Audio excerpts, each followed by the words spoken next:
Welcome back to Blanks No One Asked For.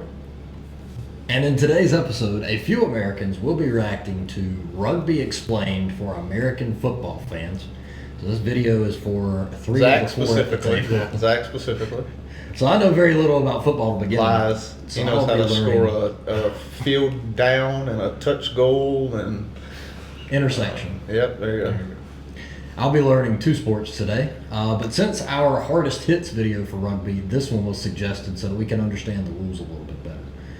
If you're new here and you've not already done so, please go ahead and like this video, subscribe to our channel, and drop a comment down below. Or else I'll send Mark to Rugby hit you. So without further ado, let's do it. We're also going to try and pause the video less today. So if you see that we're not, we're trying really hard. Be explained for American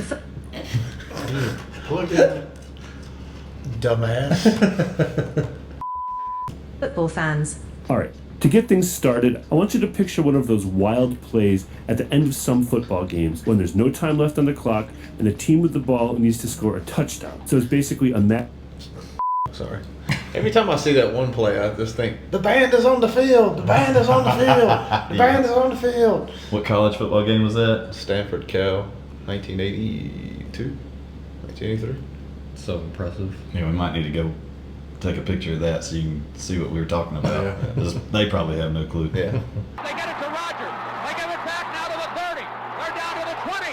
Oh, the band is out on the field. He's going to go into the end zone. He's going into the end of the at scramble with a bunch of laterals and backward tosses with the hope that by doing this they will eventually be able to break through the defense and score. You're watching some now, so it shouldn't be too hard to picture this. Now, imagine a game where every play is like this. So, in our imaginary game, every play is this type of desperate, mad scramble. In this game, there are no forward passes, and in fact, a player on offense is not even allowed to fumble the ball forward or knock it forward accidentally. In this game that we're imagining, play doesn't stop when a player is tackled. The player just gets the ball to a teammate and the scramble continues. In this game, in order to score a touchdown, you actually have to touch the ball down on the ground in the end zone. And finally, imagine that no one in this game is wearing helmets or pads or anything like that. If you can visualize what this imaginary game might be like, you are well on your way to understanding rugby. In fact, rugby and American football more or less descend from the same game, which explains their many similarities. We'll get to the history of all of this later in the video. Quick disclaimer. Before we go any further, I just want to say one thing. The purpose of this video is to explain rugby for an American football fan. As was the case with my Cricket Explained for Baseball Fans video, which I highly recommend, this video is intended as a basic starting point, and it comes from my perspective as an American-born sports fan. This being said, if you think I've left something out that's critical for a person to know if they want to understand rugby, or We'll let you know. if you think that something needs to be better clarified, or if you think I've made an error, feel free to leave a comment. If you want to understand rugby, the first thing to know is that there are actually two distinct versions or codes of rugby, and these games are different enough from one another that they are usually considered to be two distinct sports. The older and more widely played version or code of rugby is officially called rugby union, and rugby union will be blue for the purposes of this video. The slightly, but only slightly, newer code is called Rugby League officially, and this is the dominant version of rugby in Australia, especially on the East Coast, in Northern England, and in certain Pacific Island nations, including Papua New Guinea, where it's the national sport. Rugby League will be yellow for this video. Each of these games generally goes by the simple name rugby when it's being played, and sometimes they use the even more generic term football. So it's important to know which version of rugby you're watching, because again, they are different enough from one another that they are essentially different sports. Now, in the United States, the predominant form of rugby is rugby union. And this is the game that most people are referring to when they just say rugby. And again, this is also the case internationally for the most part. Rugby league is much less common in the United States. In fact, Wikipedia says that there are only about 700 registered players in the US. However, international 700 players in the U.S. seems like a high number, considering. I don't think that's- No, it's not. Considering how many people, how many Well, players you are gotta in think, the NFL. your average high school football team probably has 40 people on it. Yeah. I didn't realize rugby was big enough in the States for 700 people. That's rugby league. That's not rugby union. I mean, any rugby at all. I've never really heard of rugby. Yeah, well, not here. National Rugby League matches are shown regularly in the US by at least one cable network, Fox Soccer Plus. So for some people in the United States, Rugby League might be the only version of rugby that they have available to them on television. Because of this, and because I know this channel has an international following, and also because you might go to Australia and want to watch rugby and need to know what's going on, we're going to be covering both versions of rugby in this video. We will get to what makes each version of rugby unique later in the That video. girl's a psycho. That applies to both games.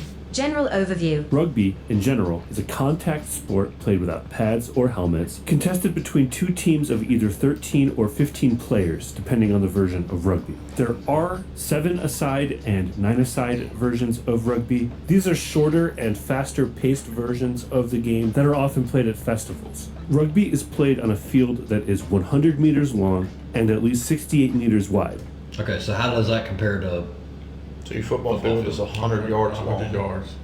And then it is 60 yards wide, I think.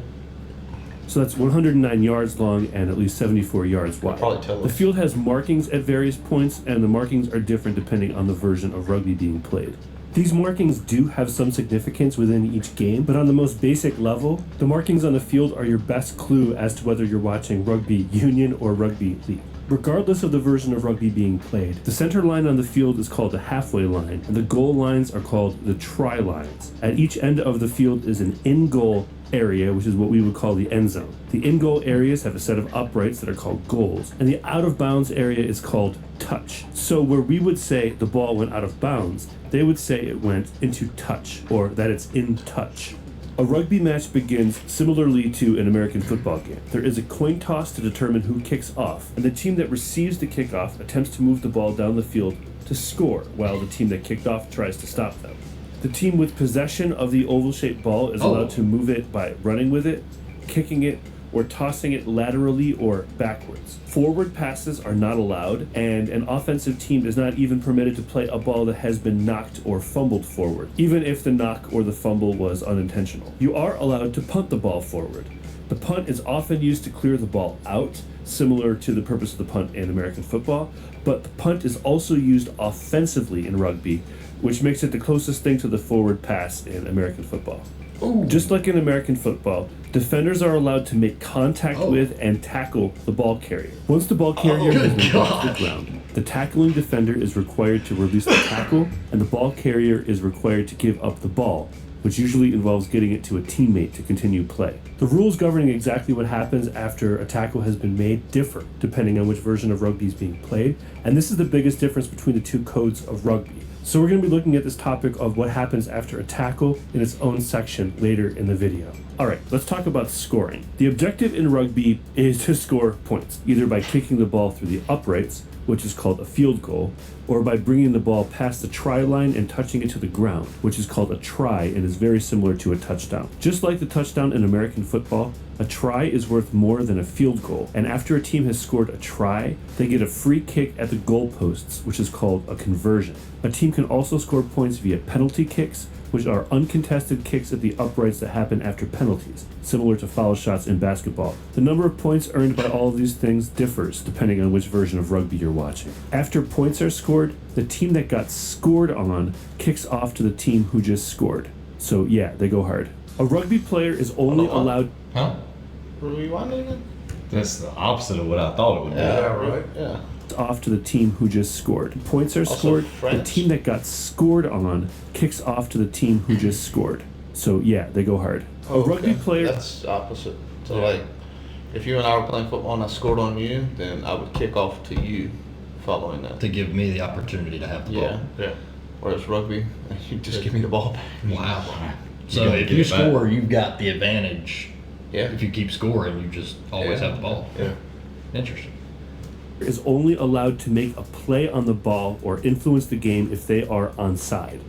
During play, being onside generally means being behind the ball from your perspective. Being offside itself is not a penalty, but it becomes a penalty when an offside player attempts to make a play on the ball or interferes with the game. There are some more specific rules governing offside, including for some set pieces, and those are outside of the scope of this video. Let's talk about that ball real quick. The rugby ball is the same length as an American football, but it is a bit wider and has rounded ends. This makes it a lot less aerodynamic, of course, but that doesn't matter because you're not throwing the ball forward in rugby. In rugby, the play rarely stops except for a few specific reasons. These include, number one, if scoring has happened. Number two, if the ball is moved forward by an offensive player by any means except for carrying it or kicking it. Number three, if the ball goes into touch. Number four, if there's a penalty. And number five, if there's an injury.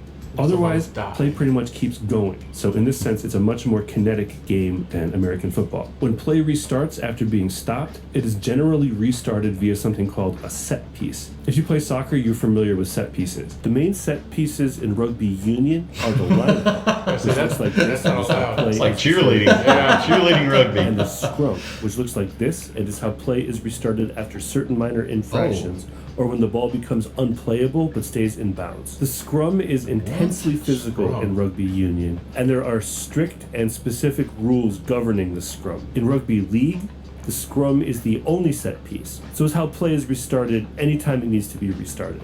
But unlike the scrum in rugby union, the rugby league scrum is more of a formation than a physical contest, and the team that is awarded a scrum almost always gets possession of the ball. Compare these rugby league scrums to this rugby union scrum. This is another clue as to which version of rugby you're watching. On screen right now are some basic rugby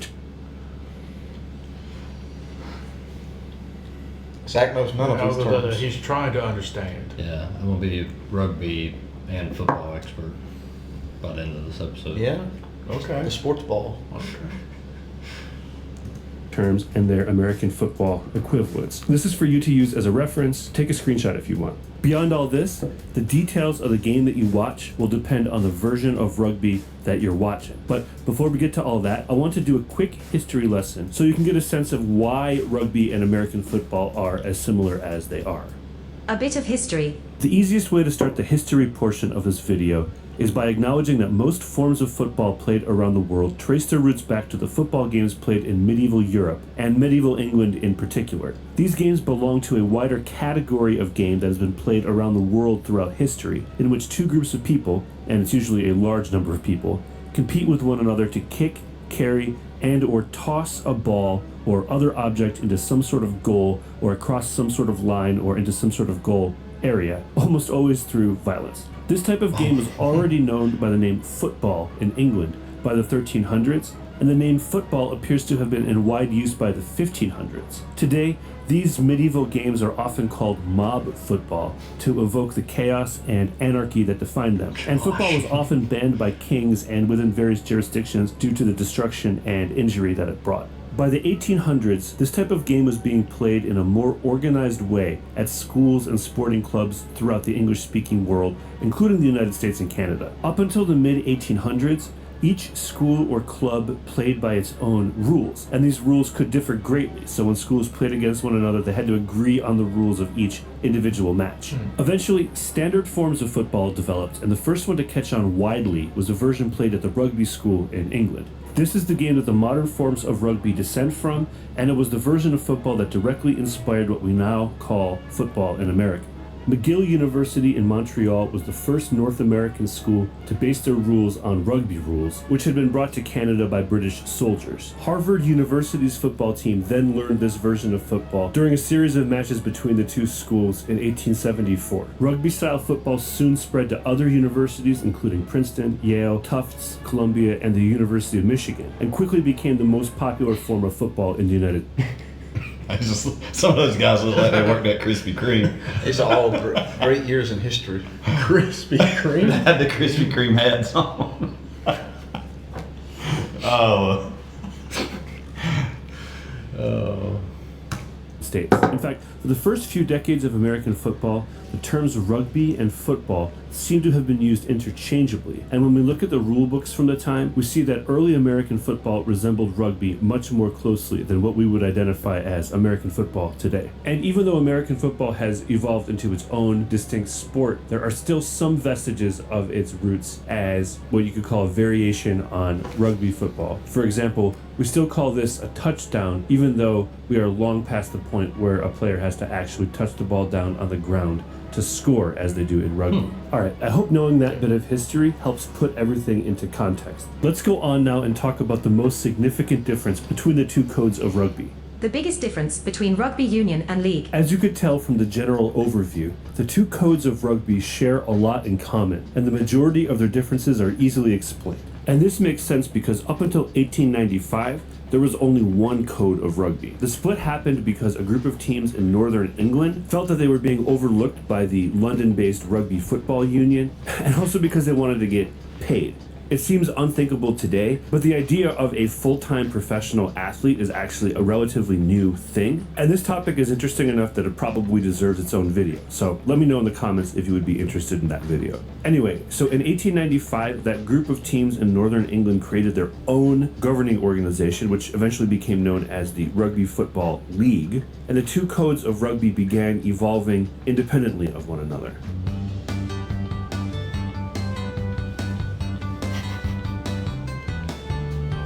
Today, the two codes are different enough from one another that they are generally considered to be two distinct sports.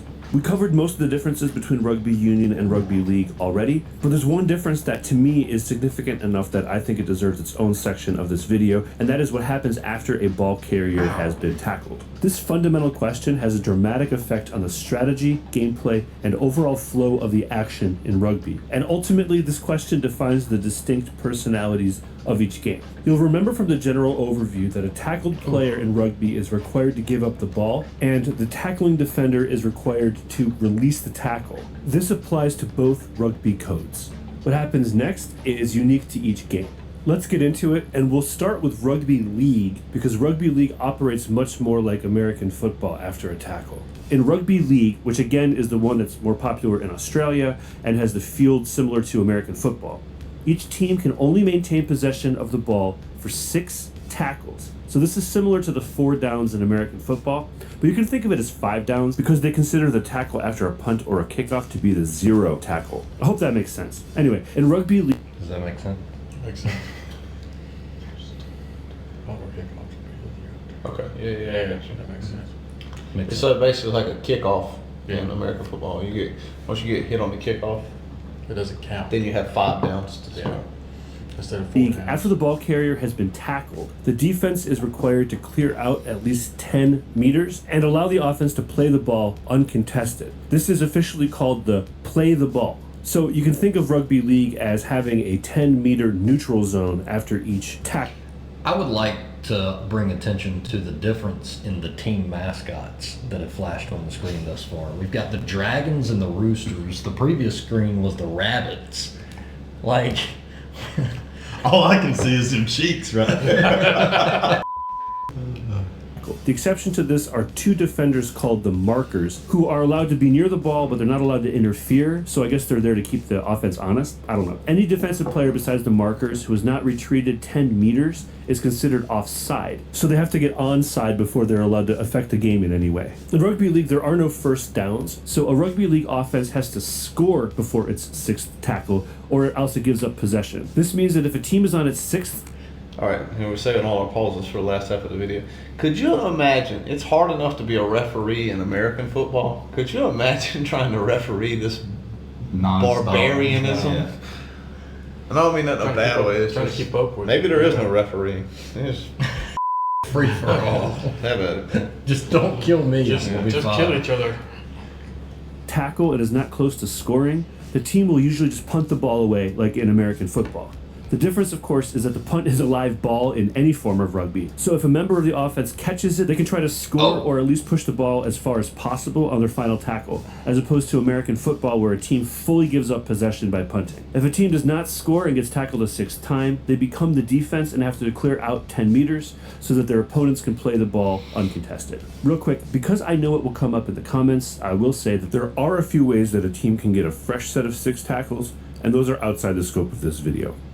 Alright, now we're going to talk about what happens after a tackle in rugby union. In rugby union, the ball is always live, and it's always able to be contested. So in rugby union, there's no concept of uncontested possession or downs, and there's no limit to the number of times an offense can be tackled while they have possession of the ball. If the ball carrier is tackled in rugby union, and the defender is able to get to the ball before the offense, it's a turnover, which is pretty good on the defender. Because of this possibility, there's almost always a teammate of the ball carrier ready to receive the ball after a tackle, and the defense often doesn't try to contest this handover. But it's also common for the defense and the offense to both engage over the ball after a tackle, which creates a situation called a ruck. Did that guy just punch him in the back of the head? Look like. Hey man, give me that ball. To both engage over the ball after a tackle, which creates Oh a my situation God. called a ruck. This ball's live. Ruck is a vocabulary term and is an official thing in rugby. Once the referee announces a ruck has formed,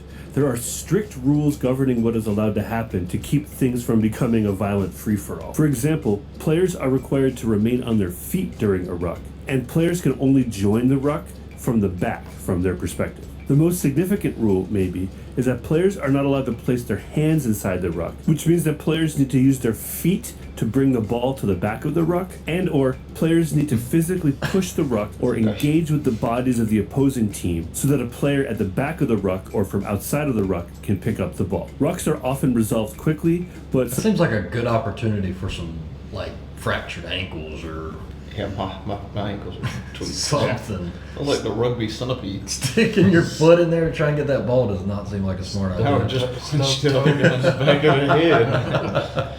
sometimes they get extended, for lack of a better term. That's all we're going to say about the ruck in this video. There is a link in the description if you want more information. So that's the biggest difference between rugby league and rugby union, at least to my eye. And it's what gives each of these sports their own personality. Because the offense is guaranteed the ball after most tackles, the action in rugby league is more predictable and compartmentalized. And it's easy to make sense of it if you're coming at it from the perspective of an American football fan. Rugby union is more kinetic and is more of a perpetual scramble because the ball is essentially always live, even after a tackle. Recommendations and final comments. Alright, so now that you've got the basics of rugby in your mind, I recommend following this video up by watching a couple matches. If you'd like to start out with a rugby league match, which might be the better place to start just because it's more similar to American football, I highly recommend the 2015 grand final between the Brisbane Broncos and the North Queensland Cowboys of Australia's National Rugby League, which is basically the Australian Rugby Super Bowl. It's available for free on YouTube. If you'd like to follow up with a rugby union match, since that's the more common version worldwide, and it's generally what people mean by the term rugby outside of the places where rugby league is specifically popular, I might actually point you towards a recent match, the 2022 Women's Rugby World Cup final between England and New Zealand. Highly competitive and very fun to watch. So they are fun regardless of how much rugby knowledge you are bringing into. I promise you that by the end The of the Psycho. video, you'll have a much better If sense that's of not her this game. nickname. If you have further It questions, needs to feel free be. to leave comments. If this is anything like my Cricket Explained for Baseball Fans video, there will be rugby fans in the comments who will be happy to answer your questions. All right, so biggest learnings from that as football fans. I don't have much to contribute. I got more of a question. So, you know, you get tackled, but you see some tackles in American football where you just get depleted and you fumble the ball like immediately. Does that happen in rugby? I can just, And I guess if it in did- my head, I can picture somebody coming across the middle and Ray Lewis just knocking them slam out of their shoes, and then somebody else picking the ball up and just running for a touchdown. which I guess Is would be that- legal, right? Yes, but I just don't see that happening. Maybe we need to look that up. Coming from just the compilation video that we watched, having no context of rugby and just trying to figure out what the rules were live, this puts things a little bit more into perspective. I don't ever think I knew there was two types, like I didn't union and. I did because of the comment section. Hey, Yeah, because apparently the compilation that we watched included videos from both leagues. Both leagues, okay. So, Now I know how to spot the difference. yep. And that won't be the last compilation video we watch of rugby, so You know, watching people get knocked the F out. we will test all of our abilities to spot the difference. But again, if you enjoyed this video, let us know in the comment section, and also suggest other videos you'd like to see us react to. Also, what were your thoughts on today's video? We tried not to interject too much. Did you think we didn't interject enough? Let us know. You stuck around this long. Comment, don't pause the video. And all that leaves us to say is this has been blank because no one asked for, and certainly no one asked for this. I gotta go take But wait, there's more. Still got that itch for more blanks no one asked for? Click that bottom left video down there to see the content that YouTube thinks would be the best for you.